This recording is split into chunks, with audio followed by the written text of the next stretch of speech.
Tertulia de viernes, como decíamos, tenemos una mesaza, como le gusta decir a Mirta Legrand. Está con nosotros Luciano Vigoni, que es politólogo e investigador de juventudes. Matilde Bruera, ex defensora federal y titular de la Cátedra de Penal de la Facu de Derecho de nuestra universidad, la Universidad Nacional de Rosario. Silvia Lampugnani, que es doctora en psicología y directora de la carrera de especialización en psicología clínica, institucional y comunitaria en la Facu de Psicología también de nuestra universidad. Y Alejandro Cardinale, que es juez penal juvenil. Bienvenidos, bienvenidas a todos y todas. Gracias por estar este mediodía aquí en la tertulia de la radio de la Universidad de Rosario. Si te parece, arrancamos con Matilde. ¿Qué es la baja de la edad de imputabilidad, Matilde?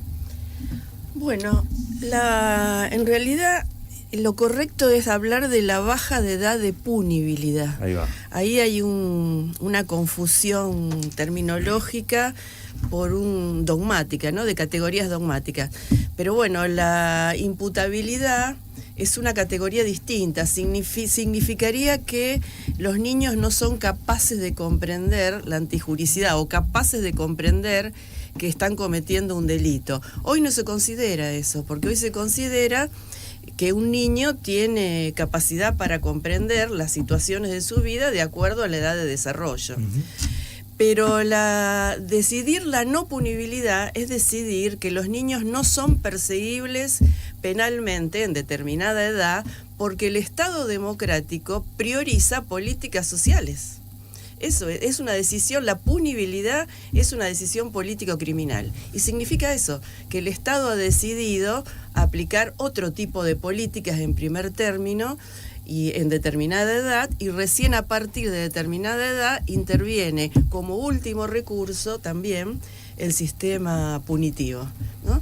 Eso es lo que hay que aclarar, ¿no? Y hay que aclarar otra cosa, que yo la quiero decir desde el inicio, porque se viene repitiendo una muletilla, que la ley actualmente vigente es de la dictadura. Y hay que aclarar eso, es cierto, la ley 22.278 es del año 80, pero la edad de punibilidad, los 16 años, fueron una conquista de la democracia en el año 1983. En el año 1983 se reforma esta ley por la 22.803 y se establece los 16 años. A los 5 meses asume Alfonsín, ¿no? Fue una pelea de los organismos de derechos humanos y de las personas que militaban en la defensa de los derechos de los niños, es una conquista de la democracia, no un resabio de la dictadura. Esto hay que tenerlo claro, la democracia es un camino de construcción. Bueno, unos meses antes que asumiera Alfonsín se decide esto, porque la situación de los niños en la dictadura en el sistema penal era peor que la de los adultos. Es interesante lo que acaba de marcar Matilde respecto a la fecha, 1980, 1983, teniendo en cuenta que ayer una de las chicanas que volaron en la Cámara Baja era eso, pero ¿cómo vos estás a favor de una ley de la dictadura? Mayoraz se lo dice a Pietragala, creo. Exacto.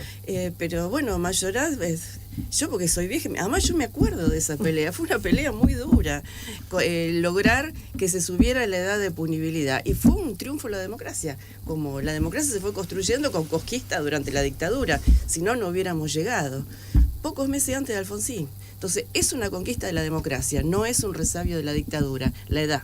Alejandro, ¿cómo se ve, cómo se puede analizar, compartirnos el adentro de un juzgado de menores para pensar este debate, que debería ser un debate mucho más profundo, con más tiempo, etcétera, etcétera? Ayer lo aprobó la Cámara Baja.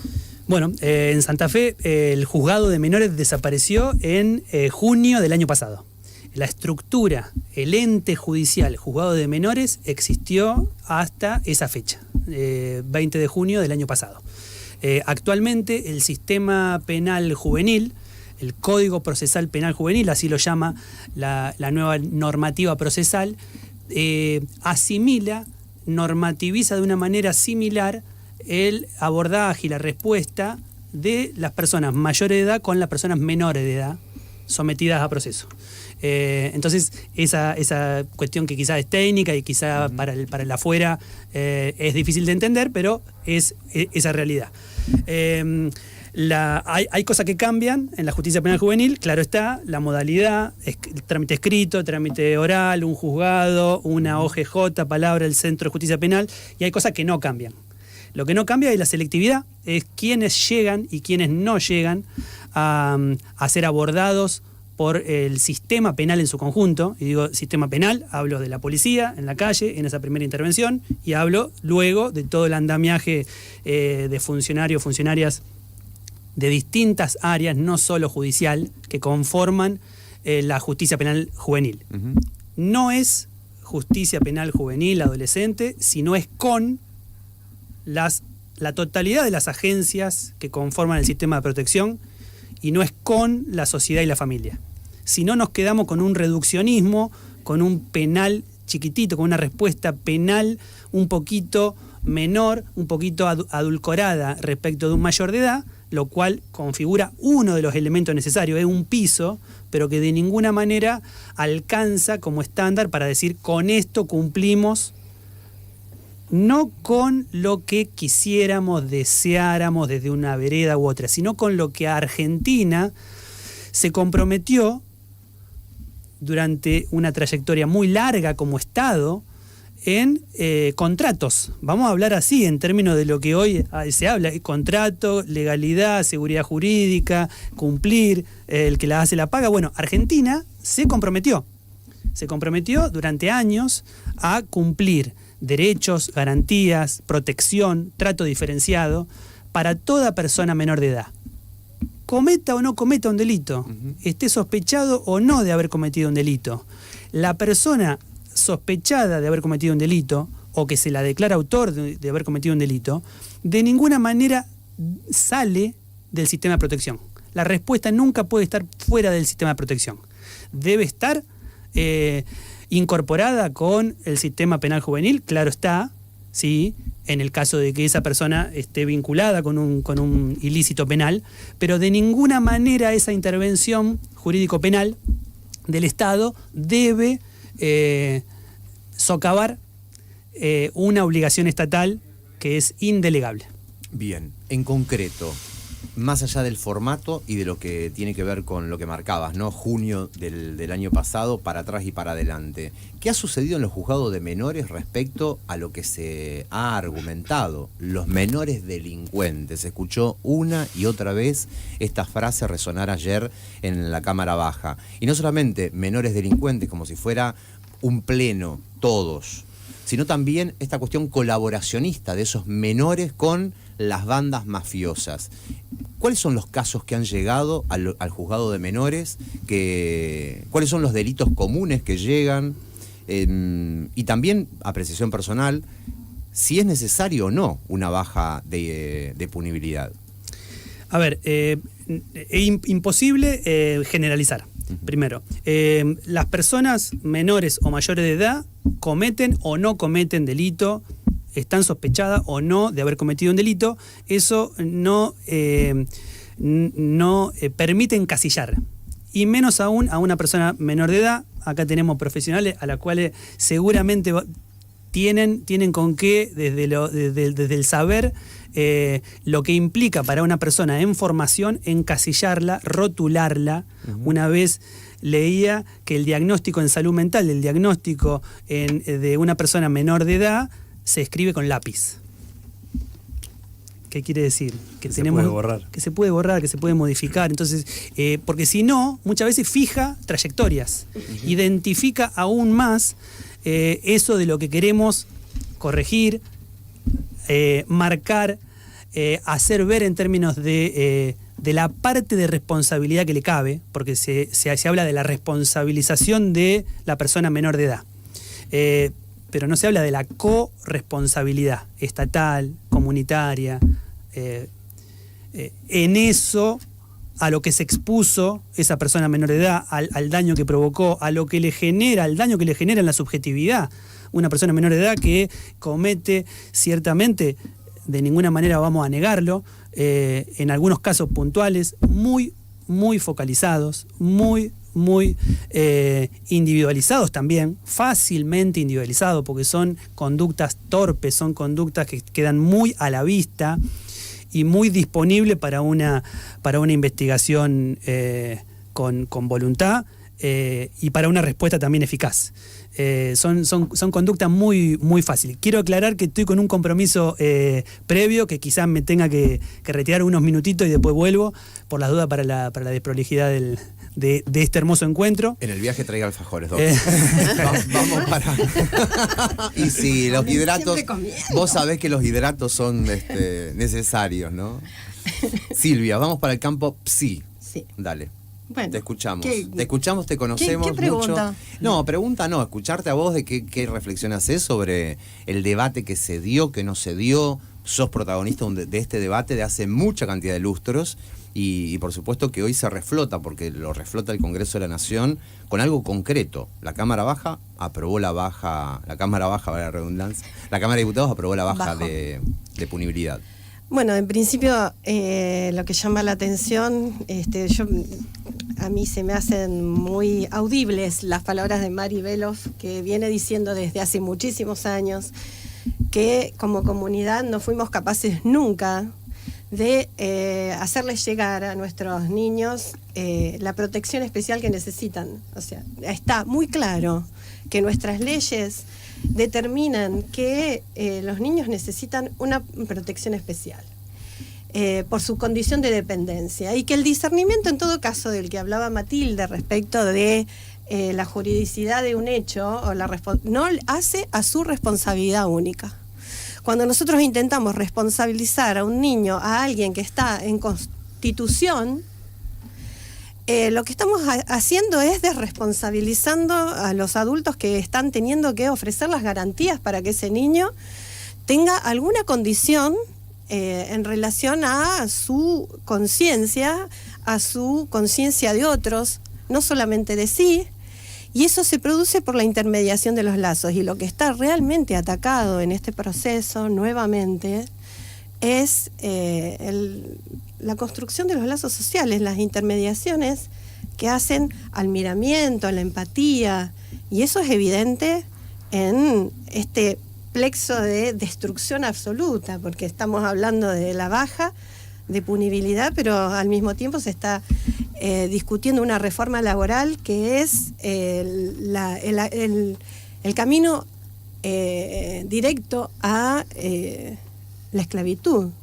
Y hay sociólogos que dicen que hay un zócalo para que una comunidad se sostenga, un zócalo de filiaciones, dice Castel, y ese zócalo de filiaciones tiene que ver con el trabajo, tiene que ver con que las familias de todos puedan responder por sus hijos, claro, en relación no solamente a las condiciones de respeto por el otro, sino también en relación al sostén cotidiano.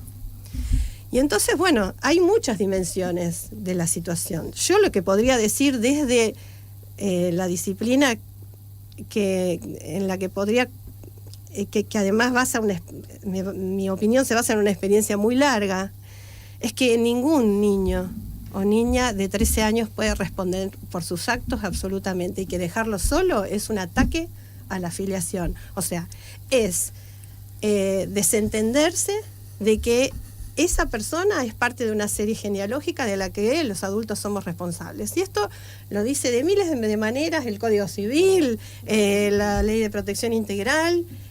Hay una especie de ataque a la condición de humanización. Y ese ataque es en todos los sentidos. En el sentido de quitarle el trabajo a los adultos, que es un embriague a la condición de pertenencia y de filiación, y en el sentido de a dejar solo a un niño respondiendo por sus actos. Cuando dejamos solo a un niño respondiendo por sus actos, aunque entienda el alcance de lo que ha hecho, que a veces no lo entiende. Nosotros hicimos el año pasado o el anteaño un seminario de personas que trabajan, por ejemplo, con adolescentes que cometen delitos sexuales. Y un trabajo muy minucioso donde hay entrevistas a esos adolescentes. Y más de la mitad de esos adolescentes no tienen conciencia del daño que hicieron al otro. No tienen más de la mitad. Ni registro. Gracias. Entonces, en una sociedad que está generando como efecto esta falta de registro del otro, ¿no? Nosotros vamos a pretender que sean los niños los que respondan por sí mismos. Esa es la pregunta. Y lo que otra cosa que me pregunto es, antes tendríamos que preguntarnos de qué son víctimas estos niños, ¿no? Digamos, nunca debatimos eso. ¿De qué son víctimas nuestros niños?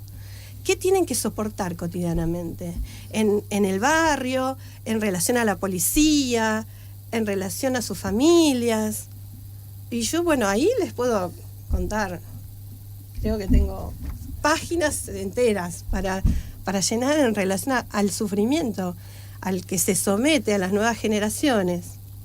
Había un jurista psicoanalista que se llama Pierre Legendre que dice que una sociedad que no puede pensar en los resortes de la vida, o sea, los resortes filiatorios, en el lugar que le da a las nuevas generaciones, es una sociedad condenada a la destrucción. Y Bleichmer también hablaba de catástrofe social cuando algo de este proyecto colectivo implica que las pulsiones de autoconservación y de autopreservación entren en contradicción, y esto va directo al ataque que la reforma laboral significa en relación a la afiliación social. Nos está hablando de que la condición de destrucción del lazo solidario implica un atentado contra todos y todas, y que esta ley, aparte de producir un hecatombe institucional, porque las consecuencias de que aún no habiendo podido establecer formas de cuidado a las nuevas generaciones, estemos ahora pensando en cómo castigarlas, Claro. Implica un movimiento institucional que tiene que ver con estar a años luz de una condición que tenga algo que ver con lo que nosotros generamos como pensamiento, que es el cuidado de las nuevas generaciones. Yo creo que acá hay una propuesta clara de destrucción simbólica, de destrucción masiva, una propuesta que no admite argumentos, por eso no hay debate. O sea, no es argumentativo el problema. El problema es político, es objetivo, y es que el poder está dispuesto a destruir esta comunidad y las condiciones de filiación y nuestro proceso histórico. Entonces, bueno, me parece que tenemos que... Lo bueno de debatir entre nosotros o de escuchar los argumentos de estos otros es entender cuáles son las cosas que todavía nos falta hacer para cuidar a nuestros niños y niñas. Vamos a la Facultad de Política, pasamos por Derecho, pasamos por Psicología, pasamos por el Juzgado de Menores, nos vamos para la Facultad de Política y también al territorio. Qué recorrido. ¿Qué recorrido? Bien, bien, alta tertulia. Luciano Vigoni, Lucho, ¿cómo andás? Bien, todo bien. Un placer hoy estar acá y en compañía de los compañeros con los que compartimos la mesa. Hay algunas leyes que se sancionan que a uno le genera enojo, impotencia y otros sentimientos. En este caso es como tristeza, digo, desde anoche. Uno la veía venir, pero tristeza en relación a un poco lo que decía la compañera recién, a qué también hace el campo popular cuando gobierna y hasta cuánto estamos dispuestos a ir en determinadas modificaciones sustanciales de las estructuras y no solamente a veces con discusiones simbólicas y nunca permeando en la estructura, ni en lo económico ni en la producción de subjetividades. Hay algo que me parece importante que es, en relación a esto, es lo falaz de una discusión, que es, hay un grupo de personas que está de acuerdo con que se sancione a alguien que comete un delito grave si es menor, y hay otras que creemos que no hay que hacer absolutamente nada. Bueno, eso es falaz. La discusión para nosotros se da en dos términos, en que creemos que hay que hacer algo con un joven que comete un delito grave, pero que lo que hay que hacer es antagónico a lo que hace el sistema penitenciario actualmente, que es reproducir los niveles de violencia. Hoy, y por eso es importante salir un poco de la discusión de lo nacional y venir a la provincia de Santa Fe. Acá nosotros, lo puede decir Alejandro, debe haber 42 hoy en Irar, 18 en Pabellón de Menores de las Flores. Pabellón de Menores de las Flores, ubicado en la ciudad de Santa Fe, tiene la misma cantidad de años que tiene obviamente Las Flores, es de los peores lugares de encierro. El servicio penitenciario es el que administra la cotidianidad de los pibes, y uno puede, después de 15 años de recorrido, en trabajar no solamente en Irar y en Pabellón, sino sobre todo con pibes que van egresando, en donde al sistema solamente le importa el tránsito del pibe durante ese recorrido y no qué pasa antes y qué pasa después, lo que nosotros decimos es que esta ley va a aumentar los niveles de violencia, que era una discusión interesante para poder discutir dentro del campo popular primero, pero también hacia la sociedad en general, que era, ¿qué pasa y qué hacemos? ¿Cuál es el recorrido en el cual nosotros tenemos que pensar institucionalmente en un pibe que ha cometido, por ejemplo, un homicidio? Que yo no quiero entrar en la discusión porque ya está hiper... ¿cuántos son la tasa de homicidios que se dan en menores? Son insignificantes, etcétera, pero vamos al caso de lo que nos preocupa, que es ¿qué pasa con un joven que comete un delito grave? Bueno, mucho entendemos, después de trabajar mucho con víctimas y victimarios, porque esto es algo que no se dice, que es obviamente el dolor de la víctima, y todos tenemos compañeros, amigos que han transitado la pérdida y fruto de situaciones de violencia, y la vida deja de ser la misma y no vuelve a ser la misma. Pero también para quien comete el delito en el territorio hay un quiebre para la familia del victimario, para ese territorio, porque en general muchos de estos delitos se terminan dando en una cotidianidad donde ambos pibes y familias se conocen, con lo cual hay una ruptura y con lo cual es necesario que el Estado haga una marca allí. Pero la marca tiene mucho más que ver con un lugar, con un alojamiento que permita trabajar con el joven, no solamente la posibilidad de la medida socioeducativa, sino fundamentalmente la cultura, el deporte y un gran acompañamiento en relación a salud mental, que no en salud mental en términos de un psicólogo y algo clínicamente, sino el poder transitar y el poder compartir con otro y transitar y asumir alguna responsabilidad, pero también un replanteo en relación a lo sucedido, porque yo nunca encontré ninguna familiar de víctima que me diga quiero silla eléctrica o pena de muerte, o quiero que el pibe se pudra en la cárcel. Lo que te pide la víctima o los familiares es yo no quiero que esto vuelva a suceder. Y el sistema penitenciario actual está pensado para que esto no solamente suceda, sino que se reproduzca. Puyaro está dispuesto a construir un espacio abierto como el que existe en Rincón, donde no esté el sistema penitenciario y donde haya un régimen penal juvenil que permita a un pibe no estar todo el día encerrado en el pabellón con otros pibes, intentando transitar lo que implica el encierro, sino que haya operadores juveniles, que haya profesionales, que el pibe pueda tener una cotidianidad durante un tiempo determinado con un fuerte acompañamiento, donde haya un equipo que pueda enlazar la vuelta al territorio, porque lo que aconteció en el territorio no es que desaparece porque hay una medida judicial, el conflicto territorial se mantiene igual, entonces el pibe cuando egresa en las mismas condiciones en las que fue detenido, con lo cual...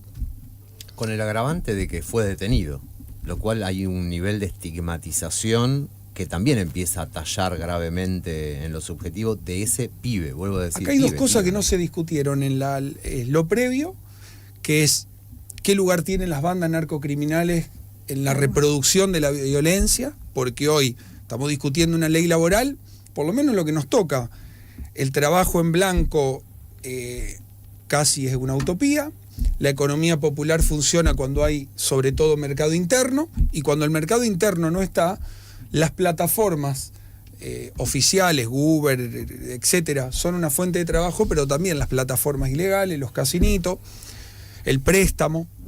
Y hoy el narcotráfico en la ciudad de Rosario, en nuestra provincia y en nuestro país, pero en nuestra región, es determinante para la reproducción de la vida, porque mucha de la economía y de la posibilidad de vivir y de acceder a lo mínimo, hoy la está dando esa economía. Entonces, ¿qué vamos a hacer cuando el reclutamiento de algunos pibes esté menor a 14? La sociedad está dispuesta a ir a 8, sin discutir... A cero decían algunos diputados ayer con un tono también hasta sarcástico, Lucho, perdón que te interrumpa. Decían, ¿quieren llevarla a cero? Llévenla a cero. Me parece que no es esa la discusión, sino lo que estabas planteando, ¿no? ¿Qué se destina y cómo se destina a políticas sociales, culturales, educativas, etcétera, etcétera? Para sumarte algunos datos, Lucho, y seguir escuchándote. En este proyecto de régimen de penal juvenil se van a destinar 23.000 millones de pesos, ¿sí?, para ponerlo en funcionamiento. Algo así como 2.3 billones de pesos. ¿Cuál es el presupuesto para la educación argentina en el 2026? Entre 6.3 y 7.7 billones de pesos. O sea, un tercio se destina para la justicia penal juvenil, el nuevo régimen de justicia penal juvenil.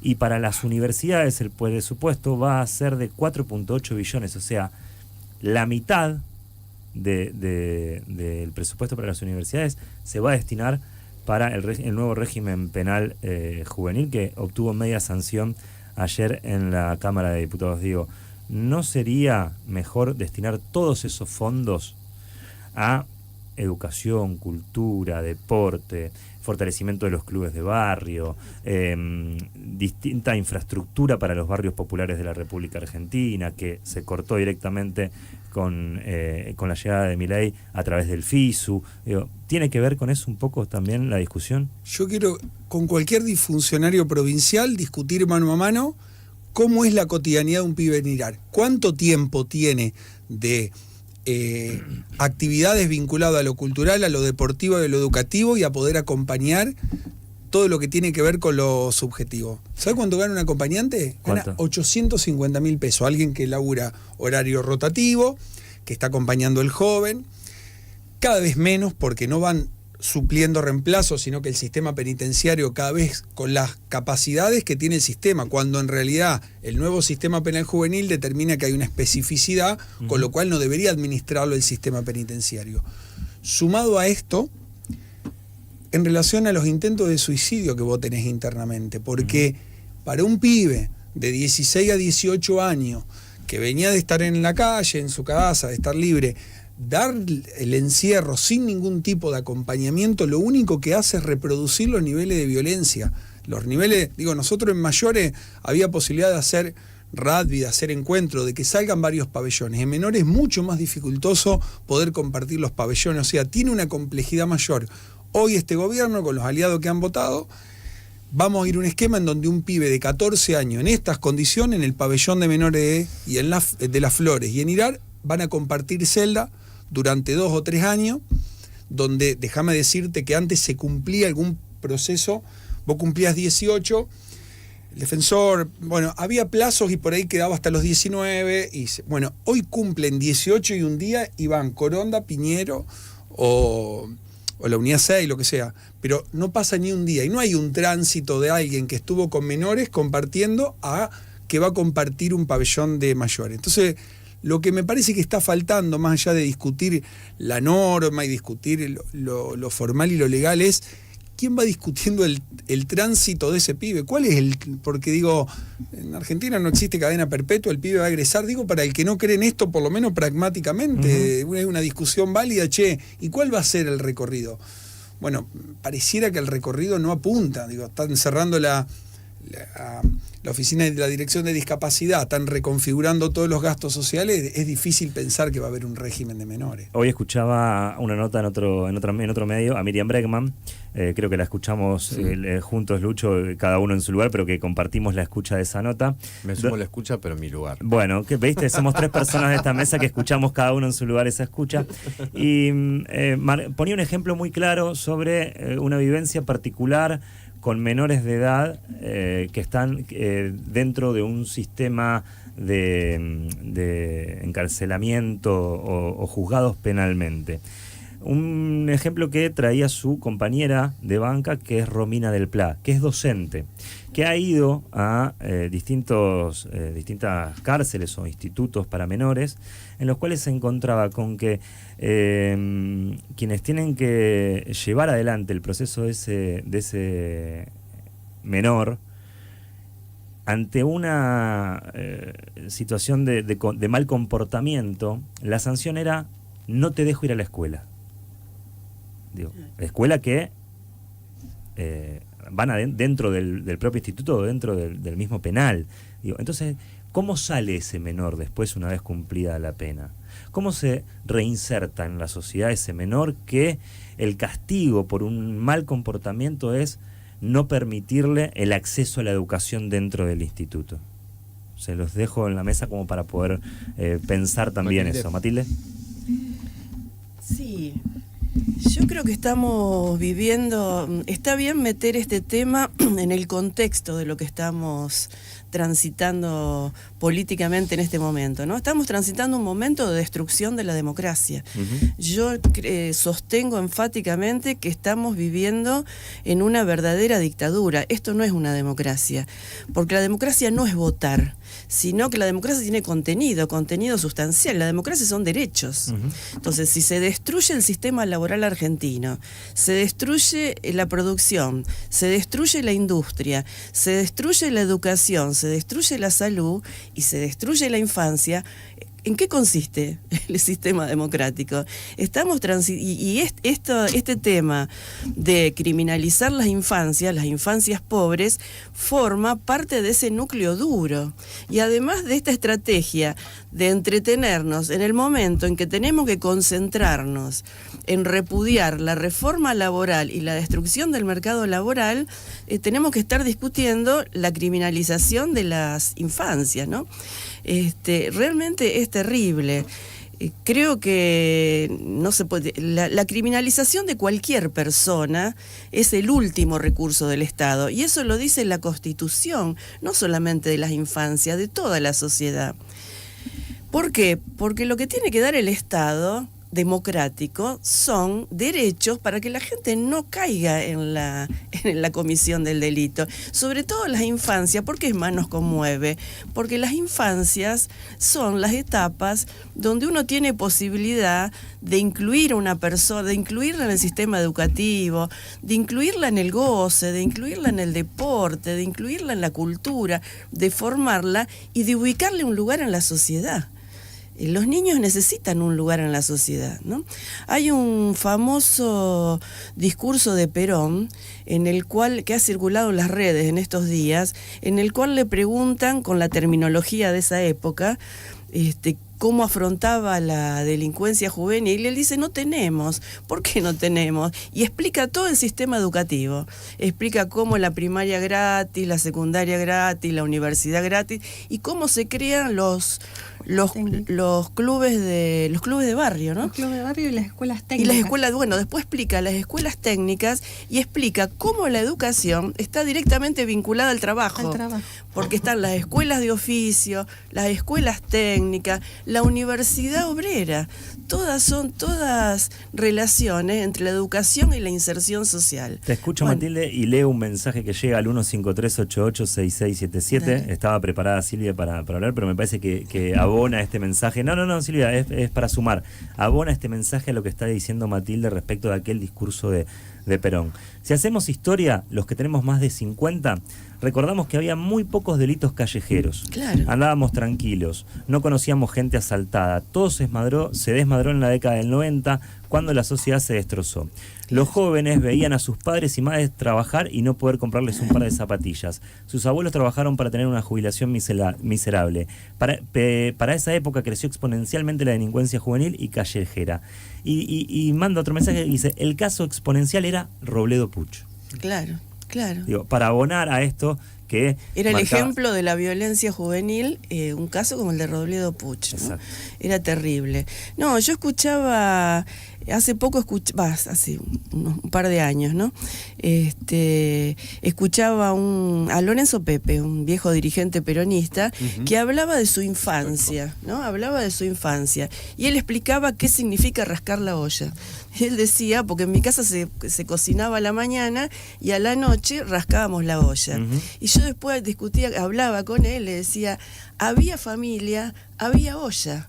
Hoy no hay ni familia ni olla, porque tenemos generaciones y generaciones de niños comiendo en comedores populares, que está bien como paliativo, pero no podemos desarrollar infancias incluidas sin familia, sin escuela, ¿una ley de criminalización va a suplir eso? No va a suplir eso, porque estamos impulsando la fábrica de niños desplazados. La excepción se hizo norma. La excepción, que era Robledo Puch, se va a hacer norma. Esto es peor. Y como bien decía recién Lucho, la provincia va a poner plata para crear esos institutos especiales, para tratar... No, es todo mentira. Pero si además lo que se hizo en los últimos años fue dejar de subsidiar a las instituciones de alojamiento de niños que no habían cometido delitos. Los niños que quedan sin cuidados parentales no tienen lugares donde que los alojen. O sea, y además los alojan de la misma manera,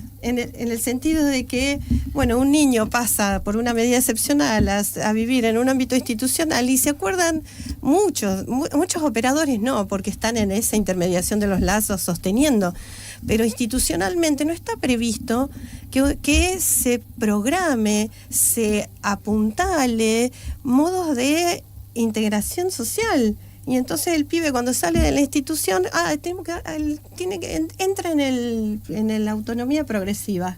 Y ahora que entra en la autonomía progresiva no sabe ni tomar un colectivo.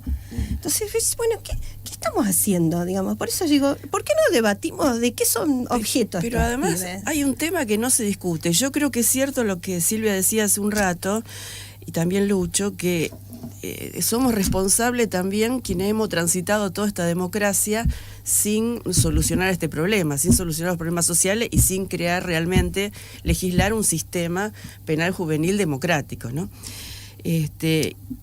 Pero como no hay debate, porque las leyes son express y tienen otra intencionalidad, no se habla de las evidencias fácticas. No existe casi estadística sobre la intervención de niños menores de 16 años en hechos violentos. Claro. No existe esa estadística. Sí existe una estadística que nadie dice, es la victimización de niños. ¿Cuántos niños son víctimas de la violencia? Y si ustedes recuerdan y repasamos los casos de balaceras, asesinatos en las calles, la edad que tienen las víctimas, los niños son las víctimas de esa violencia. De eso no se habla, porque no se habla de nada, porque no interesan los argumentos. Yo estuve debatiendo, a los que tenemos mi edad estamos podridos de discutir esto. Yo estuve en el Congreso de la Nación explicando las convenciones y debatiendo con los legisladores en el año 2019. Y hoy el otro día yo estoy presidiendo Justicia Legítima, ¿no? Hicimos una declaración. Y digo, estoy tan podrida de hacer esta declaración.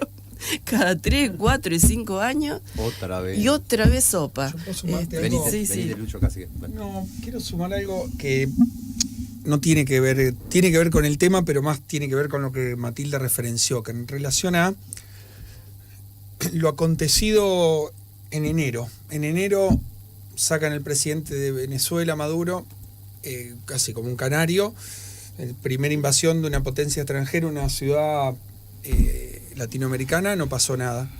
Nosotros venimos de un gobierno de Milei donde casi todo un sistema institucional de lucha durante el siglo XX, con un decreto de necesidad de urgencia, lo vuela, y hoy efectivamente hay una reforma del sistema laboral y de sistema penal juvenil casi sin discusión. En el fondo hay una discusión que tiene que ver con el sistema democrático, porque realmente si nosotros seguimos en este nivel de democracia en donde lo digital termina determinando y resulta mucho más importante que el andamiaje institucional de 200 años, quizás es una de las discusiones si nosotros podemos seguir jugando con estas reglas, porque indudablemente yo creo que no se toma dimensión de lo que se discutió ayer, pero sobre todo de lo que va a implicar la reforma laboral en esto.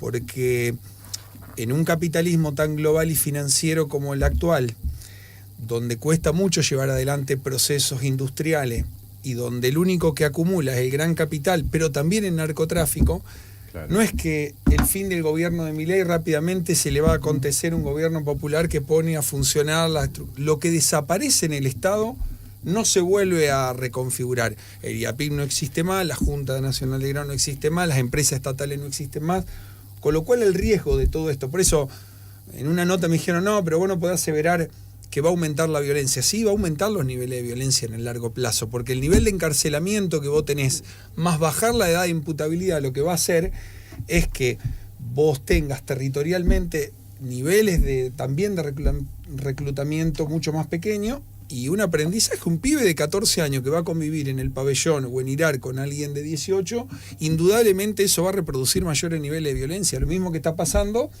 en las cárceles, donde aumenta la cantidad de presos, pero no aumenta de ninguna manera el abordaje, se sigue abordando como en el siglo XX. Entonces, Claro. indudablemente me parece que la violencia en este esquema va a aumentar, y me parece que si nosotros seguimos discutiendo ley a ley, es una dificultad. Me parece Claro. que la discusión profunda es, che, ¿qué sistema con qué reglas?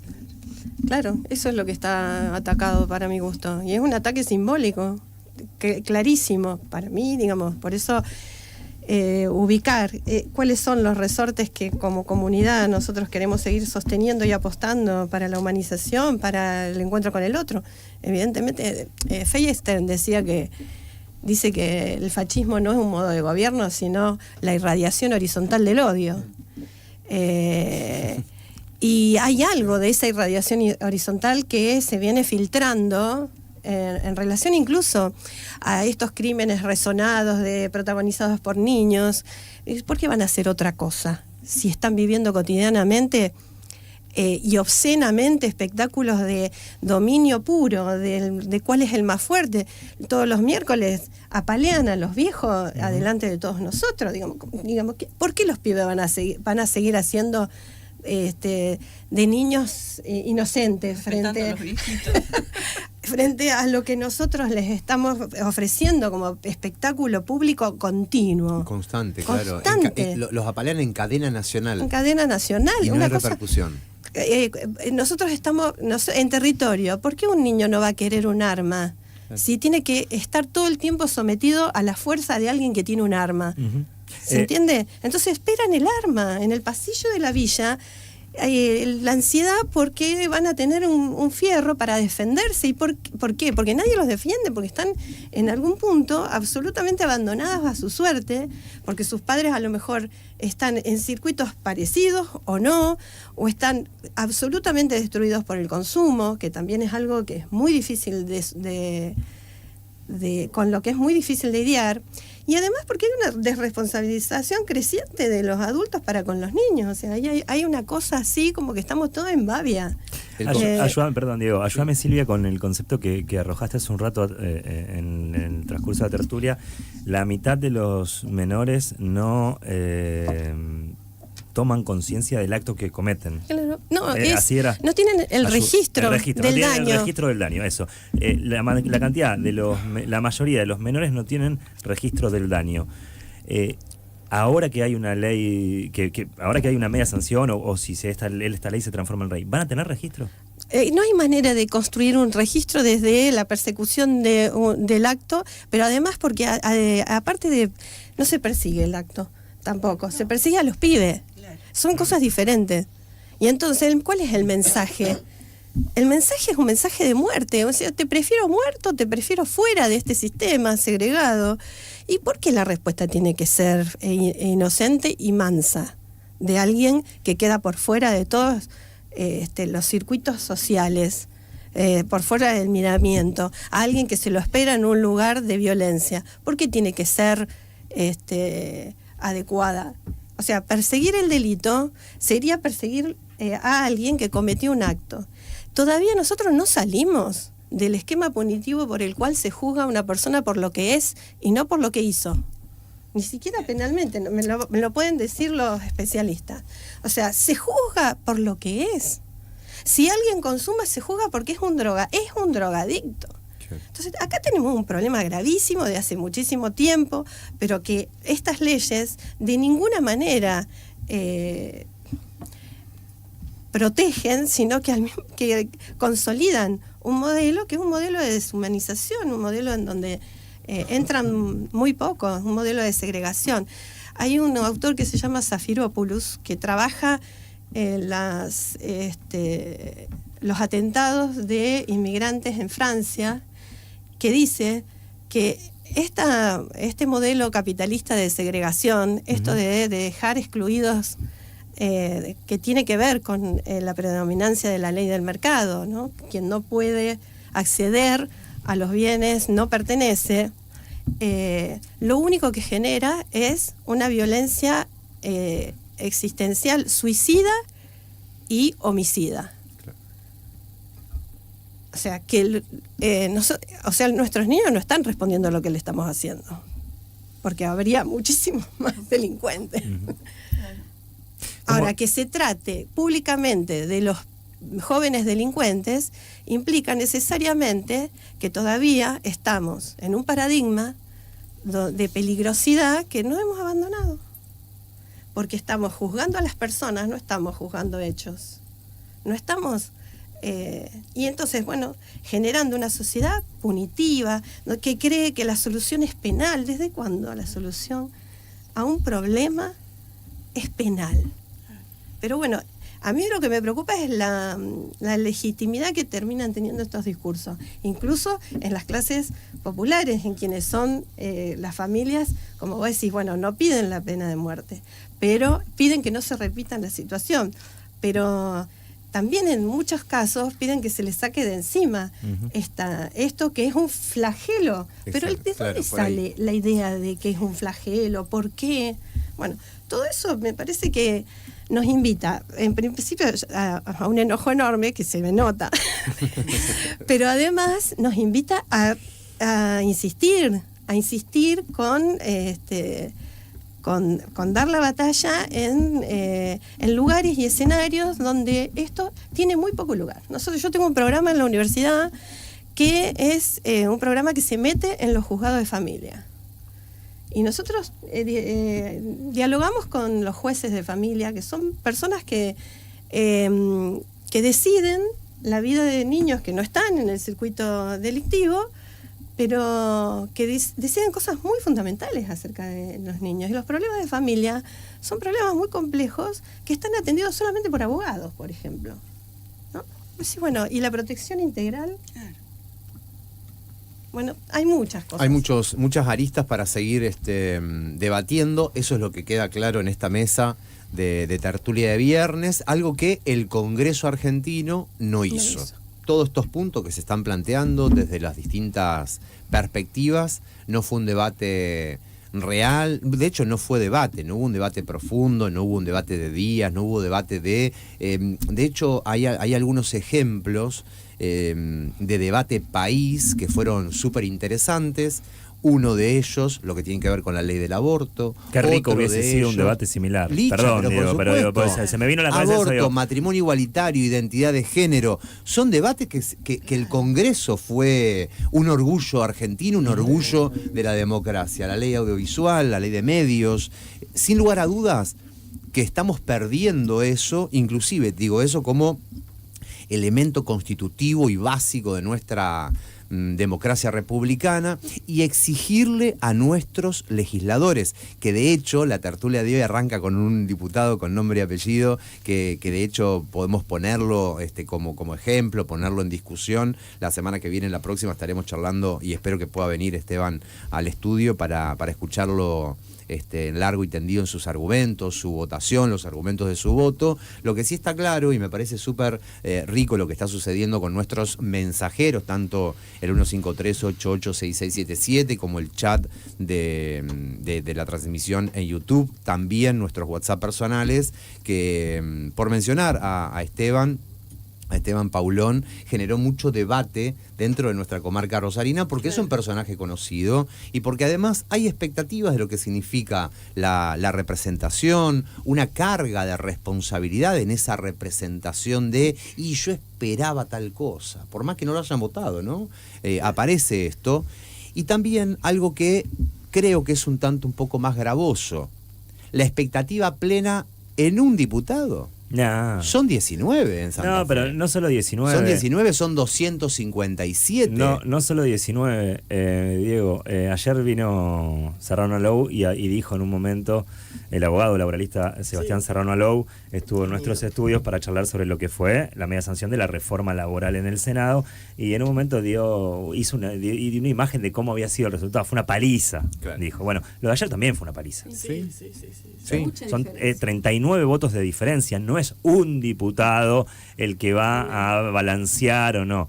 Fue una paliza verdaderamente, pero sí lo que representa ese diputado para quienes lo votaron.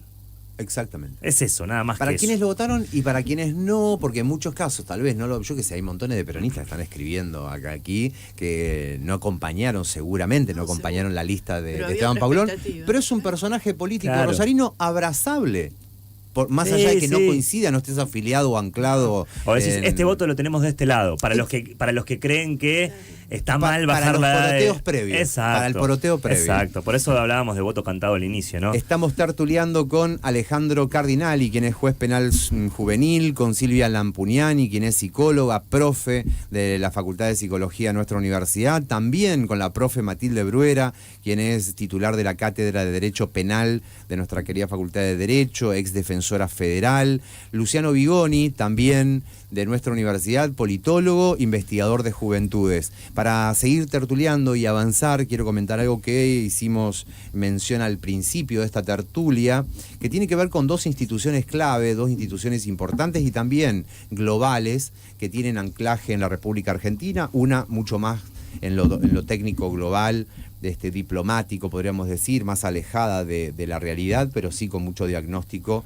e incidencia, lo que tiene que ver con la mirada exterior, que es UNICEF, y por otro lado, la Iglesia, que ya sí, la Iglesia Católica Argentina, romana, está metida, enquistada en nuestra cultura. Ambas instituciones han emitido sus opiniones. De hecho, se puede leer que la UNICEF advierte contra la baja de edad de punibilidad y reclama una ley de justicia penal juvenil acorde a los estándares internacionales. Hay que contar que UNICEF remarcó que niñas, niños y adolescentes atraviesan procesos de maduración incompletos que afectan su capacidad de comprender plenamente las consecuencias de sus actos. Esa diferencia, respaldada por estudios en neurociencia y desarrollo infantil, es la base del principio de imputabilidad y del diseño de regímenes penales diferenciados, orientados a la responsabilización progresiva y no la equiparación con el sistema de adultos.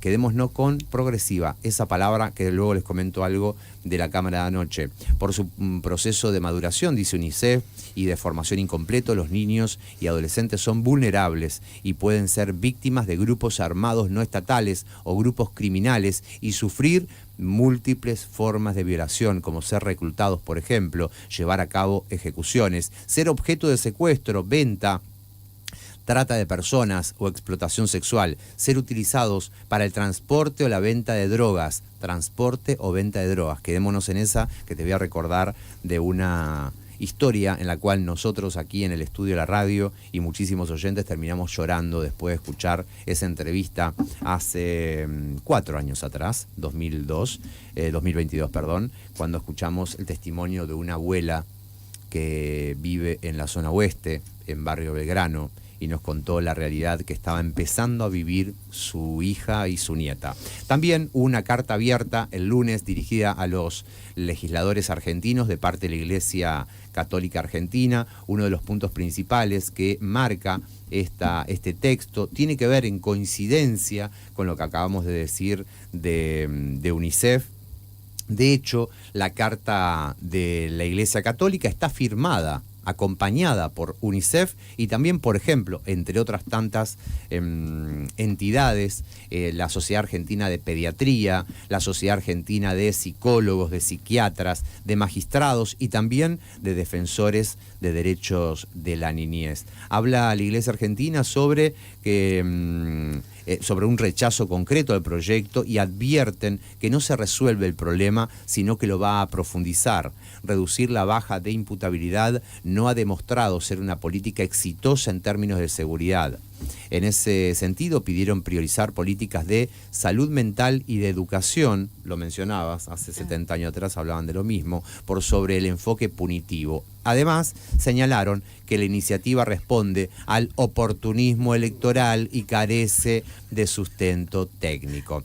Y cierro con esto sobre la Iglesia. Bajar la edad o no baja el delito, más educación, más oportunidades, más esperanza, es parte de lo que podemos compartir como lo más importante de estas dos instituciones, la Iglesia Católica y UNICEF. Puede estar de acuerdo, no puede estar de acuerdo, ambas tienen mucho para contar y mucho para hablar. Silvia Lampugnani mencionó, y también Lucho Vigoni mencionaron el trabajo el trabajo social, mencionaron el trabajo de territorio, el de adentro y el de afuera de las cárceles o los institutos. Y el colegio, le mando un fuerte abrazo a las y los profes y también graduados de trabajo social de nuestra universidad, porque de hecho es importantísimo el trabajo que se hace, y dicen sobre la baja de la edad de punibilidad. ¿Qué culpa tienen los pibes si el Estado está ausente? Es el primer posteo del Colegio de Trabajadores Sociales de la Comarca Rosarina.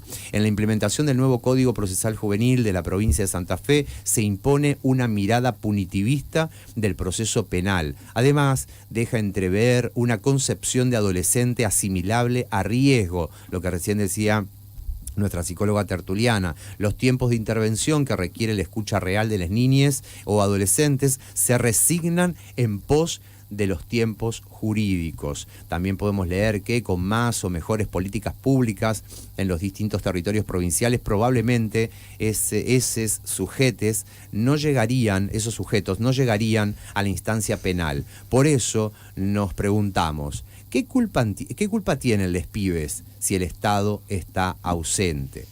Cuando los estados se desentienden de las posibilidades de reproducción de las poblaciones que sostienen el tejido social, los servicios y los cuidados, todo se cae. Y los primeros son los niños. Sostener esa caída con la prisión, el abuso institucional o la muerte resulta inadmisible.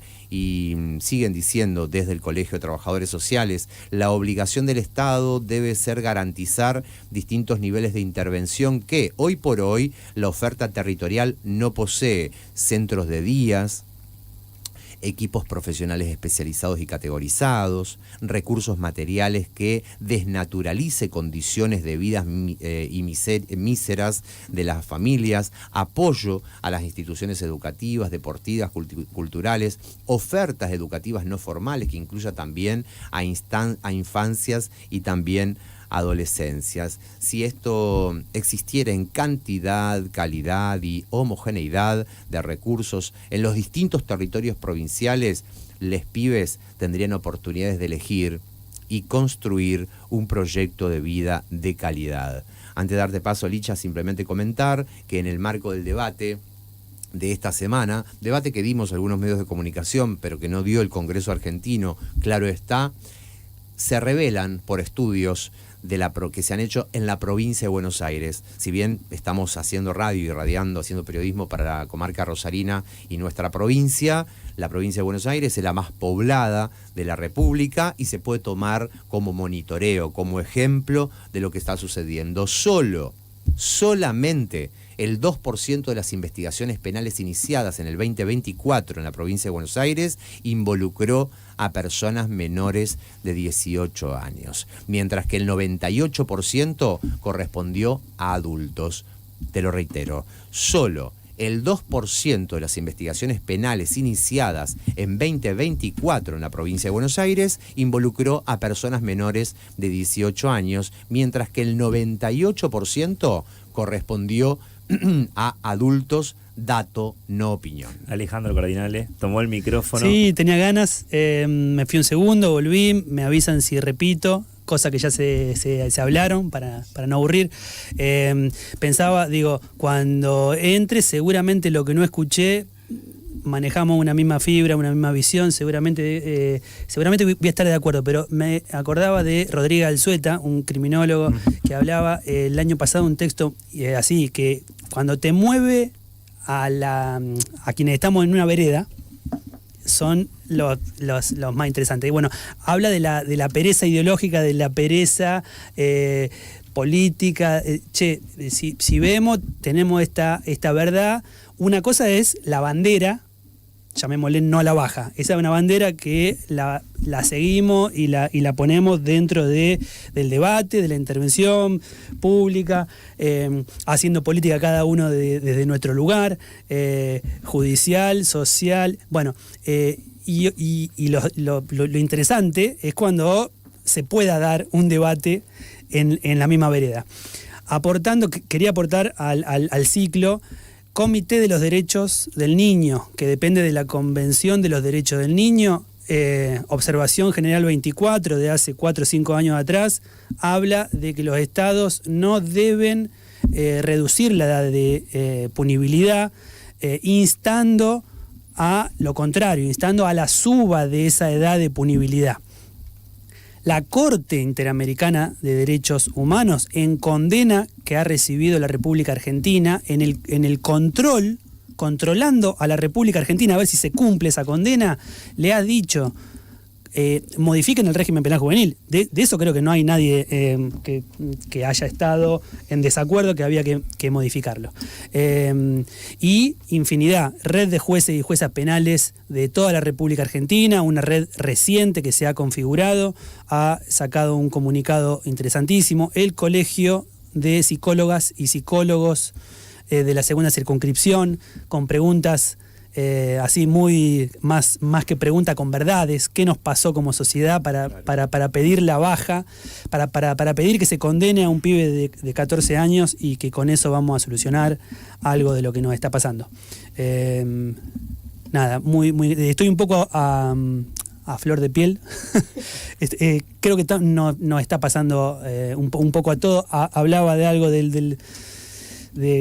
a modo de derrota en algún sentido. No, nada, invito a que volvamos. Dos cosas, dos o tres, digamos. Sí.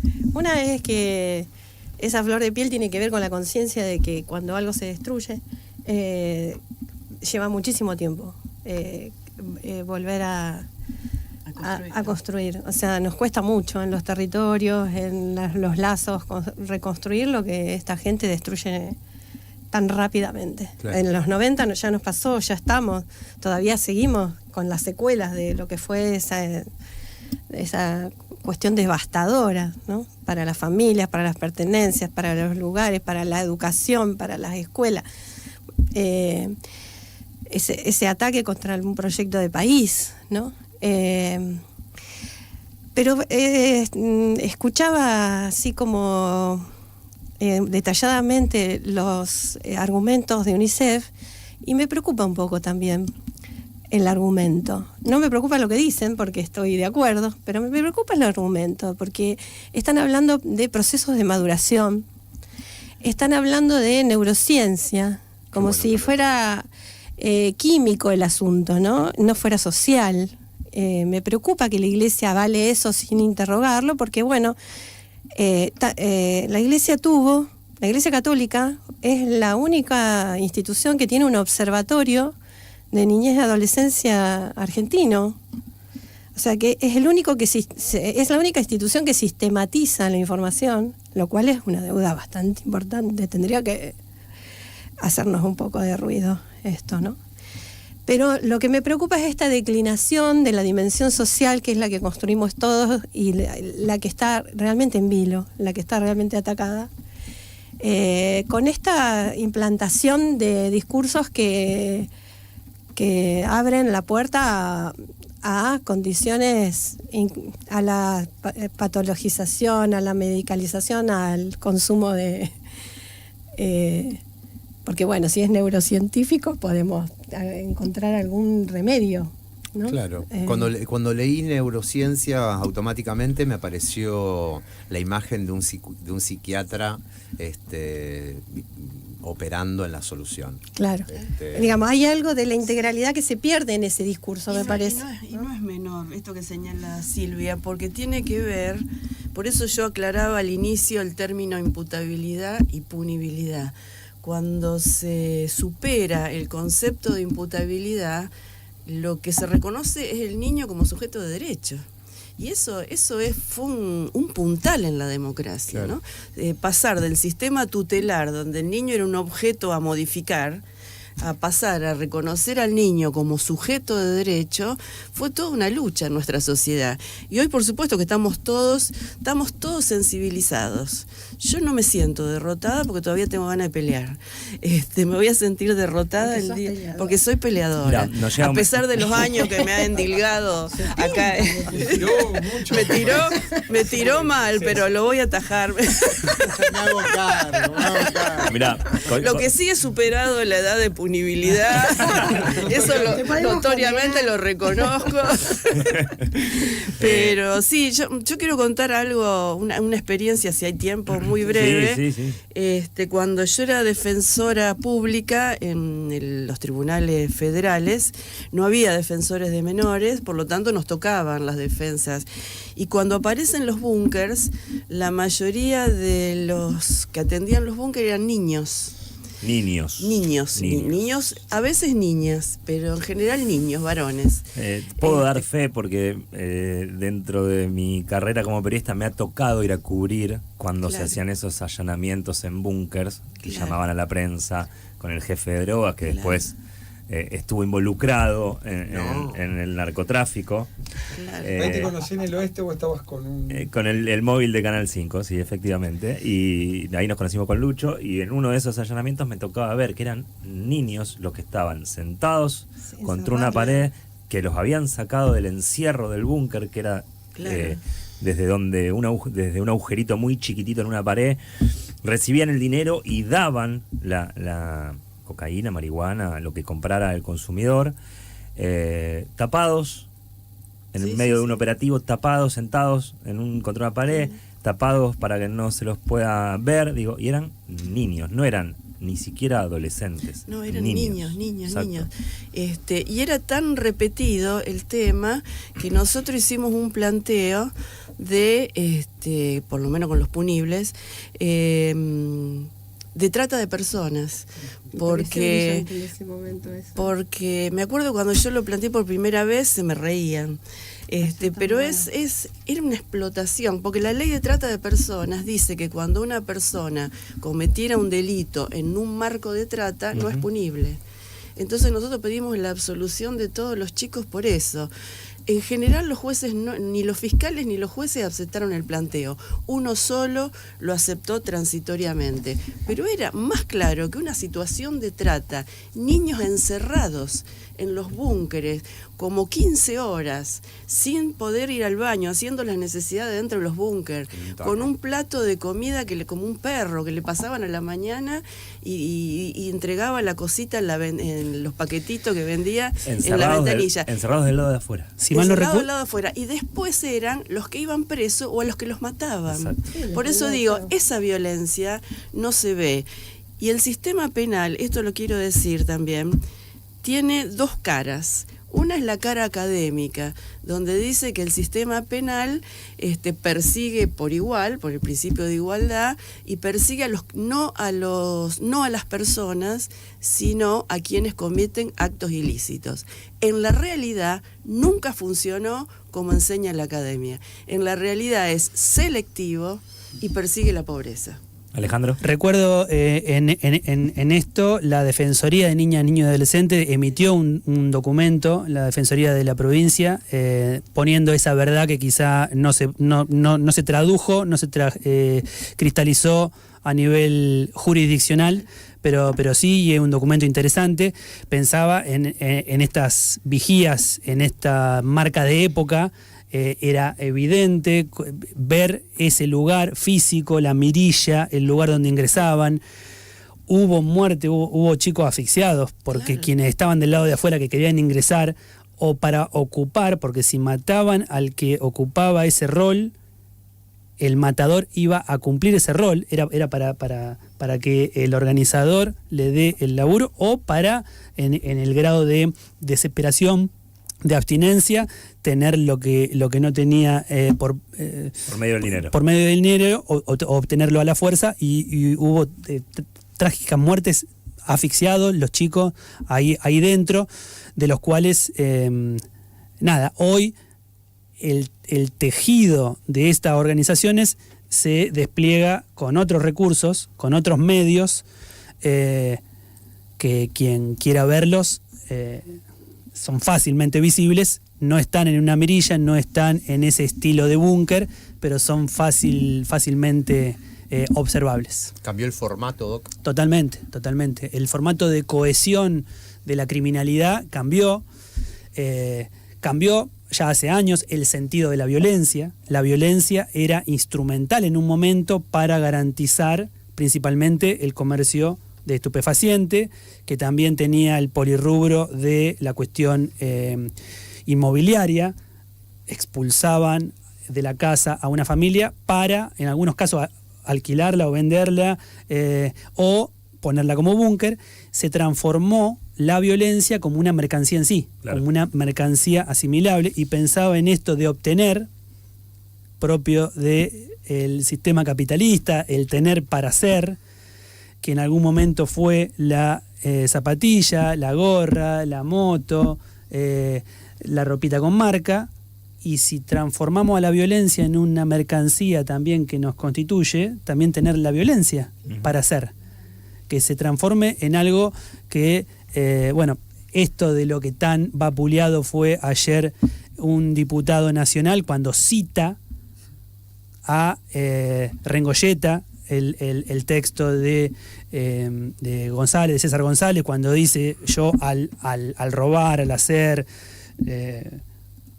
era alguien. Claro. Se lo cita como si ese diputado estaría diciendo que tiene que ser, bueno, esa falacia que está hablando de la subjetividad, de lo que hay que torcer, ¿de qué manera?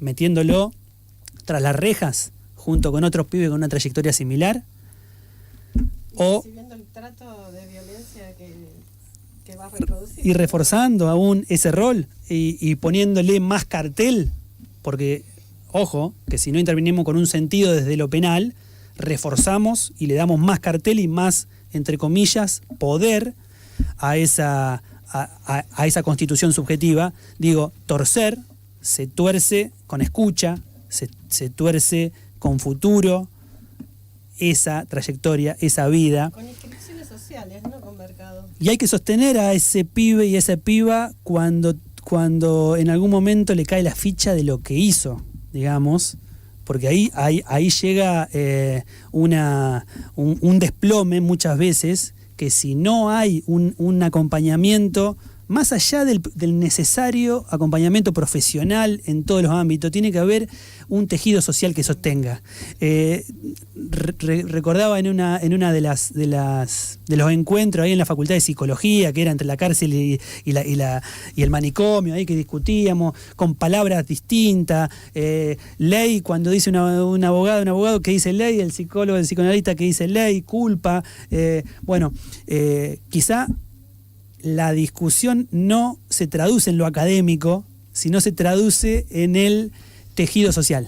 De ahí la verdad, creo, para tener una respuesta que aloje, que críe a un pibe y a una piba. Y ahí sí, después de esa intervención, después de esa puesta a disposición de opciones distintas, el castigo tendrá un sentido. Luego de esa puesta de libertad, puesta a disposición real de opciones, un castigo en el marco de una intervención pedagógica y formativa puede tener un sentido. El castigo desde la primer crianza está, en lo educativo está, el marcar, el premio por lo que hizo bien, el señalar lo que hizo mal, forma parte de la crianza de toda la persona. La gran falacia es asimilar eso que tiene que ver con el rol del adulto en la formación, en el acompañamiento, asimilarlo a que esa respuesta tiene que ser el tras las rejas. Claro. Ahí está la gran falacia, donde se mezcla, en algunos casos con desconocimiento, y en otros casos con una falacia argumental que es solo entendible desde esto, de lo que ya hemos seguramente hablado, de lo que la demagogia punitiva, o una ultrafinalidad que pone a esta respuesta punitiva en términos de niñas y niños y adolescentes en una línea como una herramienta más de otras intervenciones estatales, para no irnos a la relación entre la ley del patronato con la ley de residencia. Bueno, si hoy circunscribimos esa reforma lugar actual donde estamos, y porque me parece que, como vos decís, no hay otra que seguir luchando. Me parece que parte de la lucha tiene que ver con algunas discusiones que nos tenemos que dar y que están pendientes. A mí me parece que uno obviamente es el plano estructural, pero otro tiene que ver con la cotidianidad. Con cotidianidad que tiene que aparecer en algún momento la universidad con la formación de los profesionales, que tiene que aparecer el Estado con sus prácticas comunitarias, porque nosotros llevamos ya más de 25 años donde las bandas delictivas, el narcotráfico, pero también la economía global, penetra y genera esos puntos de referencia y empieza a producir subjetividades que están atravesadas no solamente por esa economía, sino también por esos vínculos, donde pibes no han transitado la escuela primaria. Nosotros antes en Irak no tenías pibes que sin escuela primaria. Hoy vos ya tenés pibes sin escuela primaria, sin punto de referencia, y donde vos decías un referente, mamá, el tío, la abuela, bueno, estamos con pibes que no hay referencia, no, de abuela, ni de tía, ni de... Yo me quedé con algo que dijiste vos, y que es la llegada de Milei, y estos debates tienen mucho aceptación en términos de lo popular, y muchos de los compañeros y las compañeras están de acuerdo, y uno, digo, tenemos grupos donde hasta celebraban, decía, che, por fin se van. Y son los mismos familiares de los pibes lo que te dice, por favor, llévatelo, hace algo. Nosotros hace 2 semanas estábamos con 2 pibes intentando el abordaje en relación a salud mental y un quilombo lo público, y compañeros que hace años que le ponen el cuerpo y ya se cansan de la institución, de los pibes, de la familia.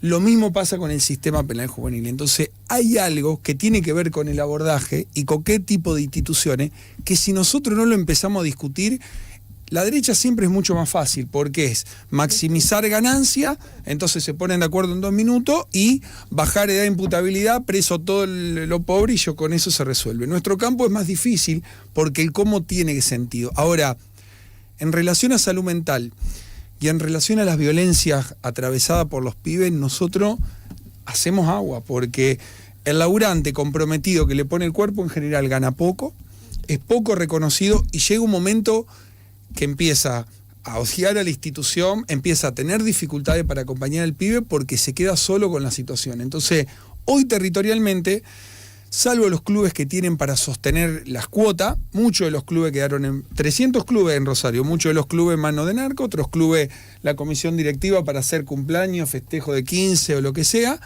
Entonces, a nivel territorial tenés la narcocriminalidad como presencia de producción de subjetividad, copa de leche, las organizaciones que post-Milei han desarmado porque se terminó con toda la transferencia de recursos, y un Estado y una universidad que nos cuesta pensar este tipo de acompañamiento. Entonces hoy salud mental, las colectividades más vinculadas a las iglesias evangélicas tienen una presencia mayor, están copando mucho del acompañamiento, y nosotros quedamos en buen diagnóstico, pero con mucha dificultad en cómo acompañamos la vida de pibes que están muy atravesados de muy pequeños con estas lógicas, que es haber vivido en una balacera, estar tomando mate y que haya tiro y tener que agacharte. Nosotros, digo, un compañero de Villa Manuela me dice, che, no estamos viviendo adelante porque atrás con las balas teníamos miedo. Ahora que hay más presencia policial, entonces la presencia policial, que a su vez para a los pibes a cada rato. Hicimos una actividad con Matilde y con Alejandro sobre las detenciones en Rosario arbitraria, en el barrio Toba y en muchos otros lugares, pero también en la misma comunidad la que dice, che, yo estoy un poco más tranqui porque hay menos balacera. Entonces está complicado, porque si solo algunos sectores que tuvimos algunas posibilidades podemos dar la discusión, está quedando el campo muy chico. Entonces me parece que con la discusión más sistémica tiene que venir la discusión de instituciones que alojen a los pibes y pibas. Me parece que ahí hay un eje a discutir. Claro, y alojar no es incondicional, porque hay muchos de estos pibes que necesitan límite, que son insoportables, que son insufribles, que te destrozan. Porque me acordaba con lo del castigo, que yo trabajé muchos años en el hogar del huérfano, por eso ustedes algo se recordaban. Exacto, te hemos entrevistado muchas veces. Gracias por esa investigación que hicieron. Bueno, lo que decían es las referentes de las chicos y las chicas que vivían allí decían, no sabemos qué hacer para que le duela. Nada le duele. Claro, ¿no? Durísimo. Entonces, el tema del castigo tiene una cuestión que Freud decía, correlación con el amor, porque el peor castigo para alguien es perder el amor del otro. Ujú.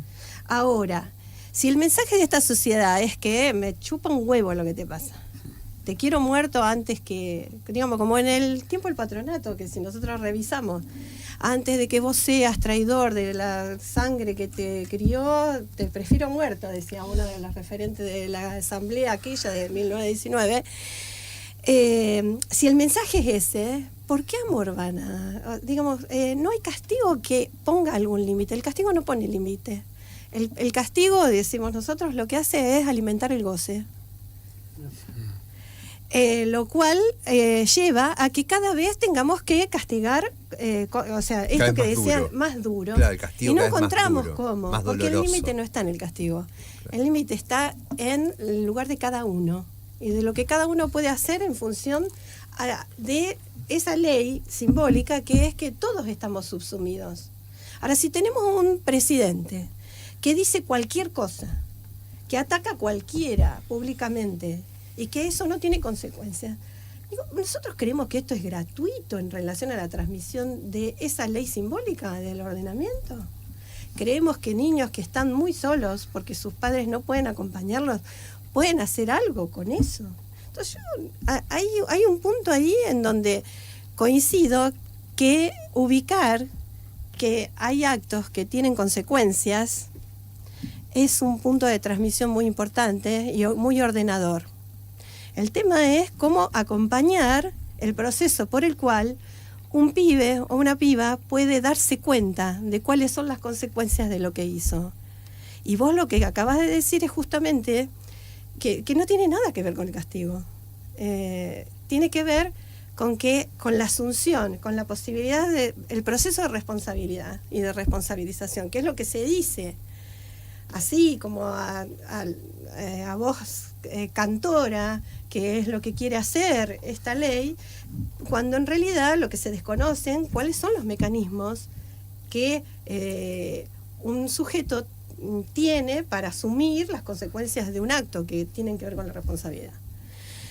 El castigo alimenta muchas veces una posición sadomasoquista y eso hace que alguien busque situaciones para ser castigado, por ejemplo. Entonces, bueno, esto creo que tiene que estar presente en las intervenciones cotidianas, en el punto en el cual, si no, la respuesta es siempre la misma. Es la respuesta de el odio irradiado horizontalmente, la respuesta fascista. Totalmente, y muchas veces se traduce en un voluntarismo que tiene que ver con el ego del juez y la jueza. Sí, yo porque te hablo y te indico, te voy a algo exactamente. Cuando se puede dar ese diálogo profesional, la real interdisciplina, lo decíamos también una vez, yo decía la interdisciplina, pero en serio, que venga la interdisciplina a la toma de decisión. No que la interdisciplina venga a modo de un informe interdisciplinario para que el juez que sabe decida. No, la real interdisciplina en la toma de decisión.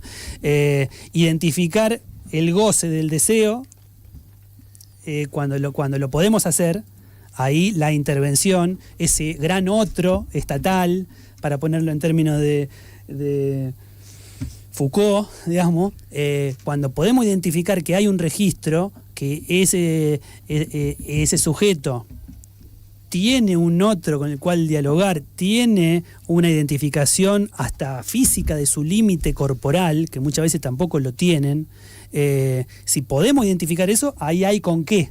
Tenemos por lo menos la olla para rascar, porque si no, no tenemos ni olla para rascar. Ni siquiera. Ahí tenemos que encontrar la olla, construir la olla para poder rascar y intentar generar un ida y vuelta. Otras experiencias desde intervenciones que mezclaban el IRAR con algunas instituciones psicoterapéuticas. Claro. que me generó así como un shock. Recuerdo una psicóloga me dice, no le digamos todavía a este chico que viniendo acá puede obtener beneficios penales. porque en su subjetividad es tan fuerte la culpa y es tan fuerte lo que tiene que exculpar, que hoy lo que lo sostiene, lo que lo vertebra como persona, es esta mirada judicial del juzgado, del juez.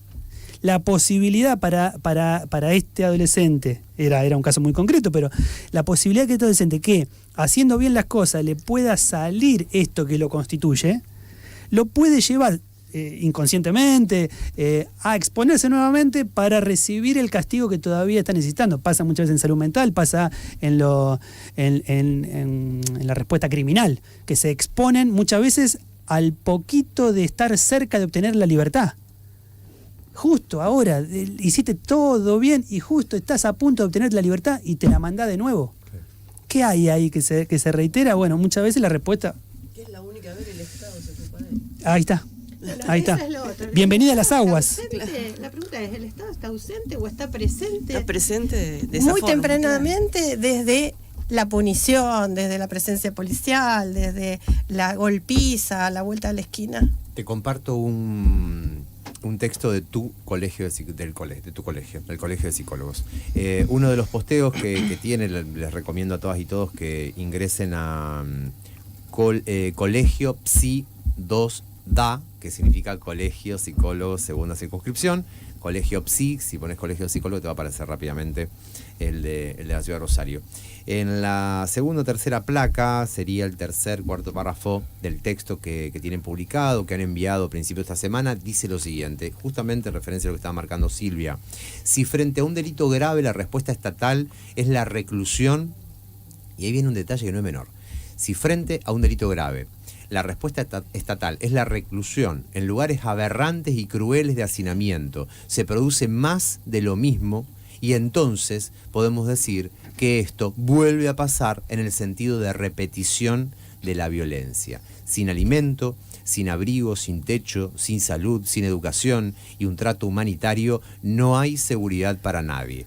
Tal vez pueda haberla para las personas que pueden pagarlo, que cuentan con un plato de comida caliente, abrigo, techo, afecto y una existencia holgada. Delito de adulto, pena de adulto, no solo es una falacia, sino que se ha convertido en un producto comprable para el electorado. Me parece que este cierre es muy interesante de lo que tiene que ver con muchas de las votaciones de ayer. Los adultos tenemos la obligación de encontrar respuestas para que esto no vuelva a pasar. Y si se trata de niños, niñas y adolescentes, el miramiento es otro, justamente porque somos los adultos quienes debemos brindar condiciones de seguridad humana.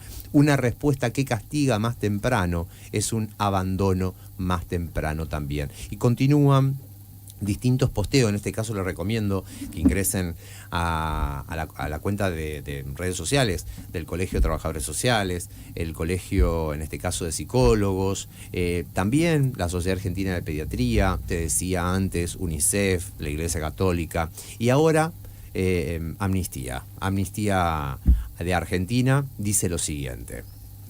Diputados, y saca, pone el título que ves en cualquier página web, Diputados aprobó bajar la imputabilidad de los menores de los 16 a los 14 años. Y se pregunta Amnistía Internacional, ¿Argentina tiene que reformar su sistema de justicia penal juvenil? Sí. ¿Ello incluye bajar la edad de imputabilidad? No. Y aparece el argumento de este posteo, que les recomiendo, jueguen un poco en redes, busquen Amnistía AR, y aparece mucho lo que han escuchado a lo largo de esta tertulia de hoy, y plantea, y ya doy paso de nuevo a la mesa, a las tertulianes, la evidencia internacional muestra que bajar la edad de imputabilidad no aborda las causas estructurales de la delincuencia. Por el contrario, agrava la exclusión social de los jóvenes y empeora la inseguridad. También agrega Amnistía, ¿por qué no es aconsejable bajar la edad de punibilidad? Viola los derechos de mínima intervención del derecho penal, no responde ni resuelve estructuralmente el problema de la seguridad, viola la Convención de los Derechos del Niño y expone la responsabilidad internacional del Estado argentino. Debilita las garantías, incrementa el riesgo de encierro temprano y consolida un enfoque represivo. Continúa también los posteos y consideraciones de, en este caso, Amnistía Internacional. Todo lo que estamos haciendo en la tertulia, que puede estar de acuerdo o no, vamos escuchando distintos pareceres, saberes, puntos de vista, nada se reprodujo hacia adentro del Congreso de la Nación. Leyes sin debate, leyes aprobadas a libro cerrado, es el cuestionamiento que de alguna manera se le puede llegar a hacer o se le cargó con toda la mochila de plomo a uno de los diputados santafesinos, porque están llegando mensajes de los dos lados, como si fuera una guerra por uno nomás. Pero bueno, tiene que ver también con eso, el volumen de expectativa. Doc. Sí, sumar el Consejo Municipal de Niñas, Niños y Adolescentes el año pasado. Formo parte de ese consejo, una construcción interesante porque viene desde muchos lugares, construido desde la política, con representación de todos los partidos políticos del consejo y de ámbitos profesionales y territoriales. Se construyó y se publicó y está también disponible un comunicado que se posiciona en este mismo sentido. Interesante también para destacar. Esto del debate, diputados a quienes uno espera que digan una cosa o hagan otra cosa. Recordaba García Méndez, Emilio García Méndez, se nombró a Mari Belov, una tótem pitoniza del tema. Bueno, tenemos a quien está en un lugar que podemos poner en ese Olimpo también, hace unos 15 años atrás aproximadamente, siendo además de todo el derrotero profesional, académico y de militancia en derechos humanos de la niñez. Fue quien militó para que Argentina firme la Convención de los Derechos del Niño, se incorpore en el 94 en la Convención de los Derechos del Niño. No estamos hablando de una persona solamente académica de ninguna manera, ha formado parte de inspecciones en distintos países a los fines de resolver violación a derechos humanos de niñas y adolescentes. Bueno, esa persona, siendo legislador nacional, propuso y puso como proyecto una reforma al régimen penal juvenil que incluía la baja de edad de punibilidad. Digo, es esa discusión. ¿Cómo la ponía? Contraponía esa moneda diciendo es la única manera que tenemos para darle derechos y garantías al adolescente. Exactamente, y eso se dio una muy interesante discusión con Mari Belov, en la cual para dar derechos y garantías hay otras herramientas de las cuales el Estado debe y además estaban disponibles para garantizar derechos. Un poco volviendo a esto de lo que estuviste referenciando. Estamos con una necesidad técnica. No hicimos la tanda que tenemos que hacer sobre la frontera de la mitad del programa, razón por la cual tenemos ahí la posibilidad. Acabo de tomar yo alto mate, está cebando Lucho, pero para poder ser generoso. Necesitamos terminar con el programa. Podemos hacer otra tertulia. La armamos para el miércoles, hacemos tertulia de miércoles, el próximo viernes, cuando quieran y podamos. Sin lugar a dudas. Lo que sí le pido a los tertulianes que vayan preparando, pensando un breve cierre, un minuto de reflexión sobre este tema, lo que quieran decir respecto a la punibilidad de los menores. Licha, tenemos una deuda con los oyentes y que tiene que ver con leer cómo votó cada uno de los diputados presentes ayer en la Cámara Baja de la República Argentina. ¿Qué pasó y qué hicieron las y los diputados de la provincia de Santa Fe? Son 19.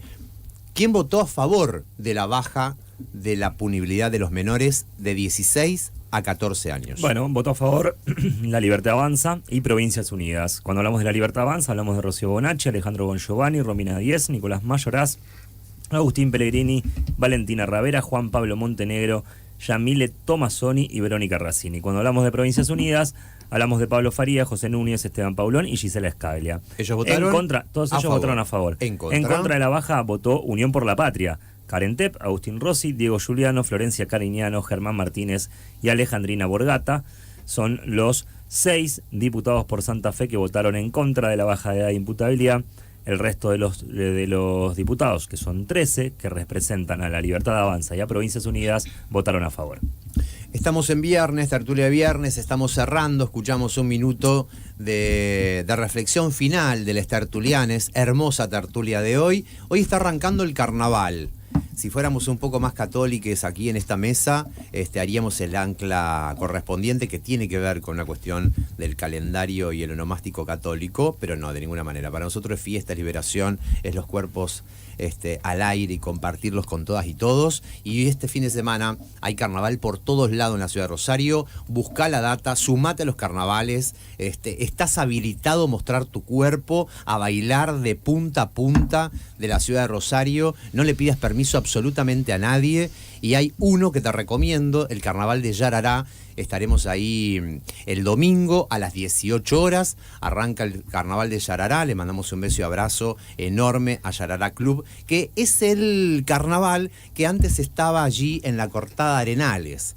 En el Arenales, barrio de Refinería. Barrio Refinería, sí, Cortada Arenales, Sí, en barrio Arenales. Refinería. Hemos ido, nos hemos encontrado montones de veces ahí en esa cortada. Bueno, pasaron cosas y la cuestión es que ahí no se hace más.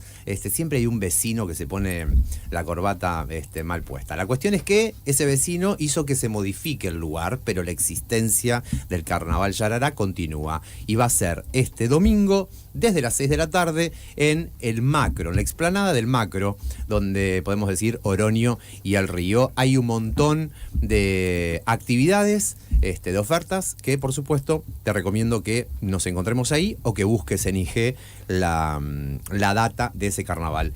Cierre, ronda. ¿Quiere arrancar usted, profe Matilde Bruera? Bueno, muy cortito. En primer lugar, quiero repudiar la reforma de la legislación laboral que destruye los derechos laborales en este país, que tienen toda una historia de décadas y que caracterizan a Argentina. Repudiar fuertemente esta baja de edad de punibilidad de los niños, la criminalización de la infancia, y quiero destacar la responsabilidad política de todos los dirigentes políticos, por supuesto, que votaron esta baja de edad de punibilidad. Creo que cuando uno asume un cargo político, lo tiene que asumir con conocimiento. Si no conoce los temas, tiene que estudiar. Y hay algo que no hace falta que estudie, que lo tiene que saber cuando asume un cargo, es que tiene obligación de respetar la Constitución Nacional y todo el derecho convencional. Todos los tratados convencionales es obligación respetarlos. Entonces, si bien hay un mandato para la reforma del sistema penal juvenil, ese mandato es para ampliar derechos, no para reducir derechos. Los legisladores tenían la obligación. Esto debería ser un motivo para que sean separados de sus cargos, porque han roto el sistema democrático por ignorancia y por sumisión o por negocios o por lo que sea, ¿no? Es un incumplimiento del mandato constitucional. Y además hay otro mandato constitucional que se olvida, que es el de respetar y de instalar y reformar los derechos económicos, sociales y culturales, ¿no? Entonces, se criminaliza, pero no se establecen, no se reconocen los derechos sociales, laborales y culturales, ¿no?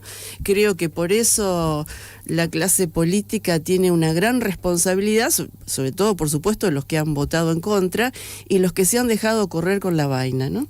Los que le tienen miedo a las opiniones en contra, los que les tienen miedo, los que no tienen coraje para tener un cargo, para ejercer un cargo de legislador en un sistema democrático, ¿no? Escuchamos a la profe Matilde Bruera, ahora escuchamos al juez penal juvenil Alejandro Cardinal. Esta medida de sanción se dio en un marco histórico, coyuntural y con argumentos falaces y lamentables, de los cuales el resultado, el proceso está a la vista, demuestra un fracaso como Estado y como sociedad, que se nos haya hecho creer como sociedad que esta es una respuesta posible.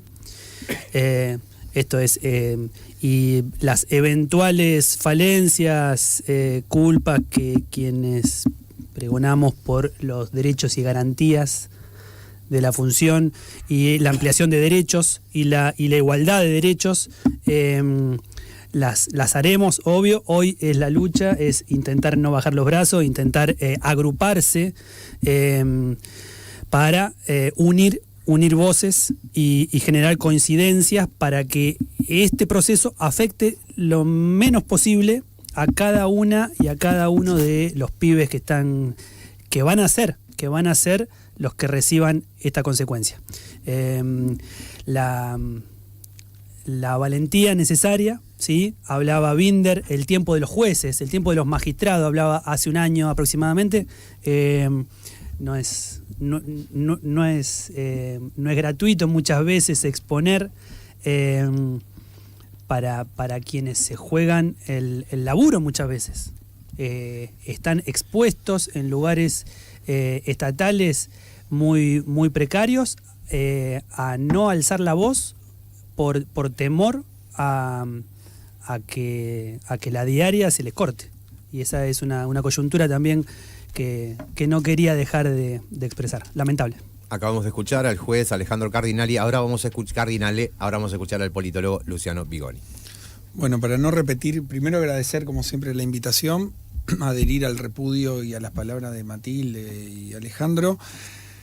Y lo que nos toca es, en relación a las dirigencias, en un momento muy pobre de las dirigencias en relación a lo que pasó esta misma semana con la dirigencia de la CGT, lo que pasó con la resistencia en relación a la reforma laboral y lo que pasó con la baja. Con lo cual, más que nunca, recuperar lo cotidiano y la construcción de lo cotidiano, y me parece que el desafío está no solamente en agruparnos para discutir un nuevo régimen, sino también ensayar algunas propuestas que no existen, porque de este lado creo que tampoco tenemos un gran acuerdo en términos de cómo abordar pibes y pibas que están transitados por violencias producto de narcotráfico, de globalización y de este capitalismo financiero. Entonces me parece que hay un gran desafío para este lado, que es empezar a generar algunos espacios de discusión en términos de poder ganar territorialmente, aumentar en presencia estatal, pero también en presencia comunitaria para hacer más liviana la vida. Así que bueno,